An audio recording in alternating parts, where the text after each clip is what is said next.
In the closed session state party meeting, 3rd District State Party member Gabriel de la Cerda asked the attorneys leading the investigation if it was correct that the state party and the shadow app had the correct results on caucus night for the delegates. 26.2% for Pete Buttigieg and 26.1% for Bernie Sanders, and could have reported it if not for the DNC's demand not to. Let me repeat that. The DNC, this attorney told the Iowa State Party members that we actually had the numbers right.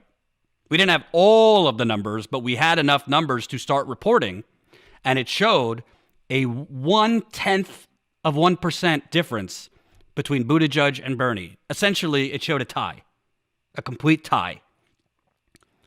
But the DNC stopped the Iowa State Democratic Party from releasing that because the DNC had demanded that the Shadow app developed a conversion software that allows them to see the real-time numbers before the public. And because there was a glitch in that conversion app, which, by the way, the DNC demanded a technology company to make 2 weeks before the Iowa caucus, of course there was going to be an error. They demanded that we don't allow you to release the results. So this Iowa State Party member asked, wait a minute, Mr. Attorney, are you telling me that on the night of the caucus, when the DNC basically blocked the Iowa State Party from releasing results, that the results that we had in at that time, showing only 0.1% of a difference between Buttigieg and Bernie, essentially a tie, which, by the way, were the final results that came in days later because of the DNC's that could have been reported if not for the DNC's demand not to.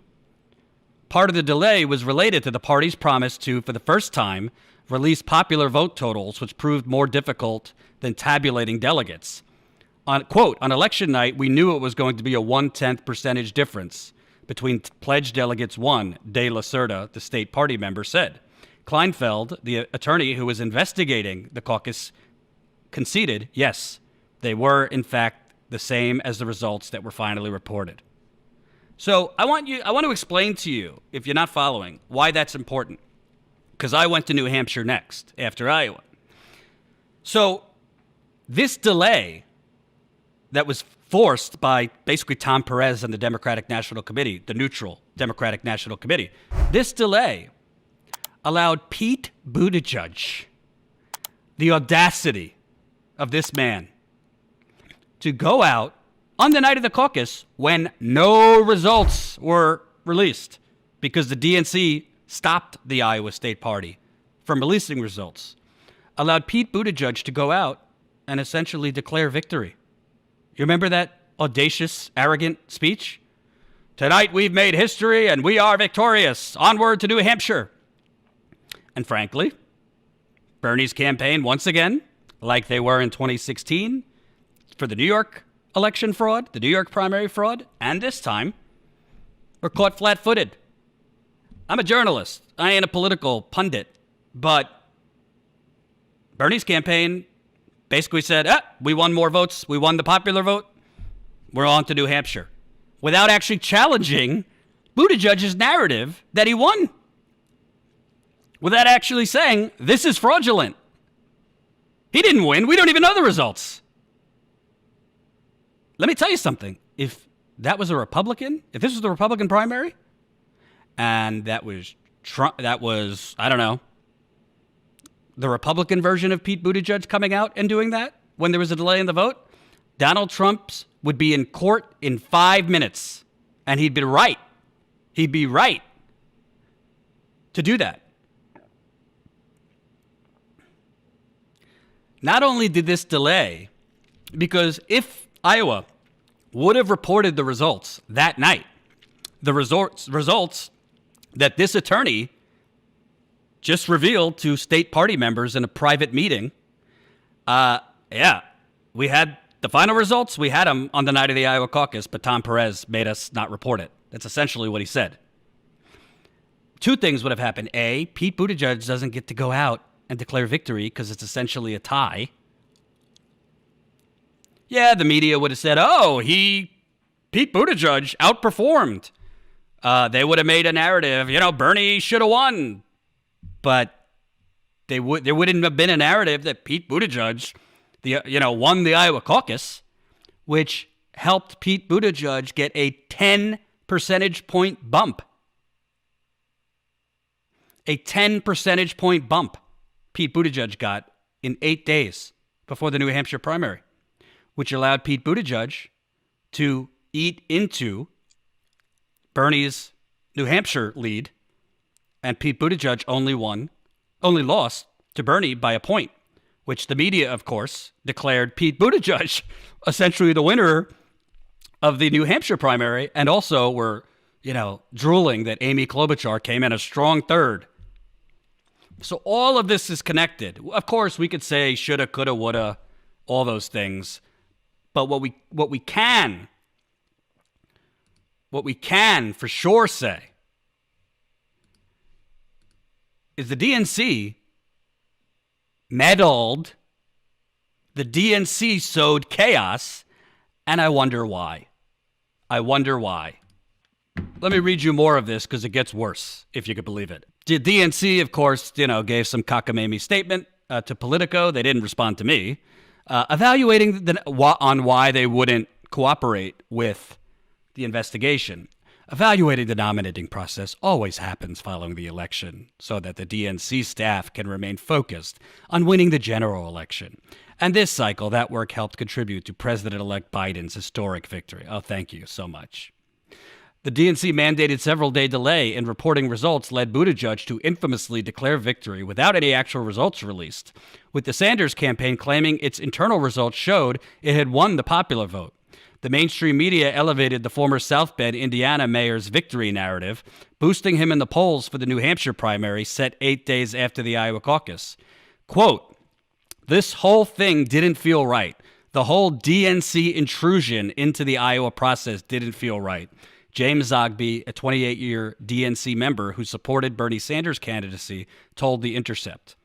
The DNC's meddling, which included a last-minute demand that developers of the Shadow app create a special software that would allow the DNC real-time access to the raw numbers before they went public, didn't sit well with Zogby.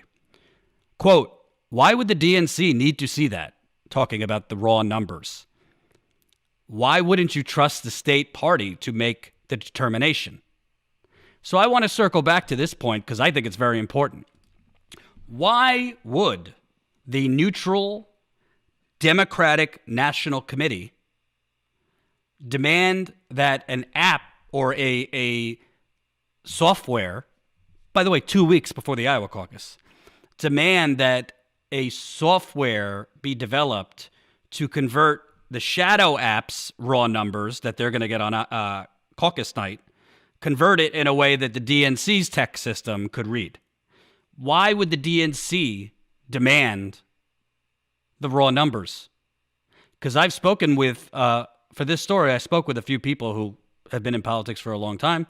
They are familiar with the DNC. They are familiar with the primaries. And they said, I've never heard of the DNC basically having a mission control where they demand that the raw numbers be sent to them like before the state party gets the numbers and before it's reported publicly.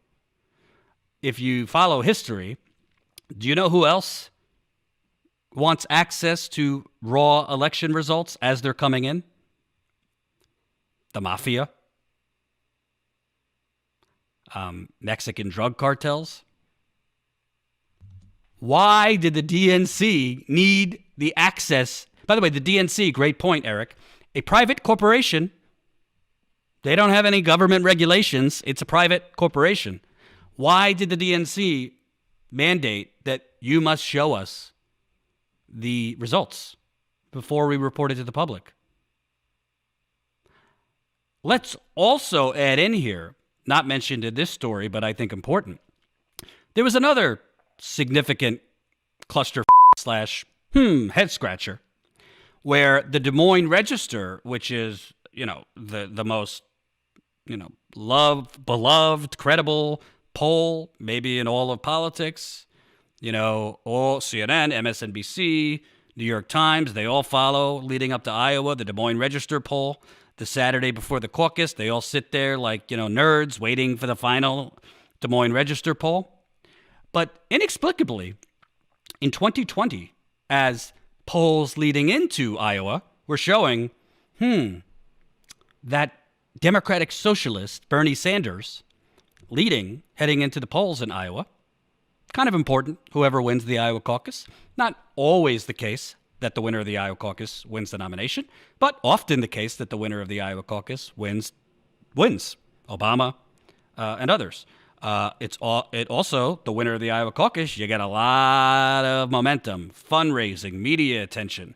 That it's like the wind behind the sail between your, whatever that phrase is, sail behind your wind, heading into New Hampshire.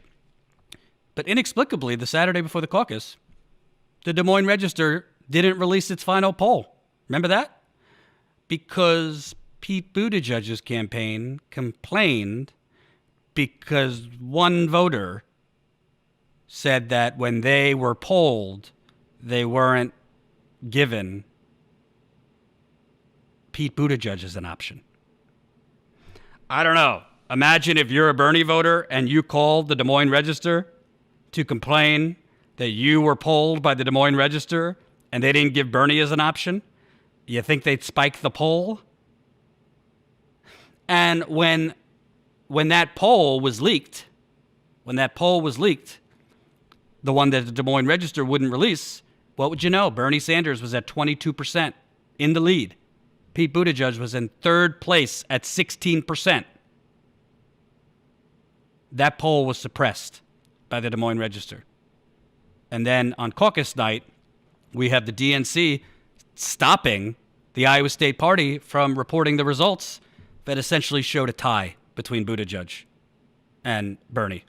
Listen, I don't like Buttigieg, but I will say he did do well in the caucus. It was, from what we know, very close.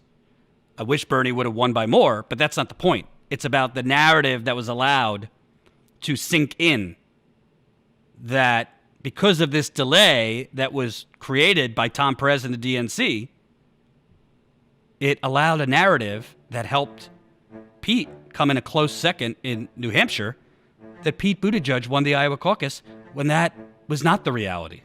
Hope you enjoyed that last video. Hop on over to statuscoup.com where you can sign up for our email list and become a member for as low as $5 to $10 a month.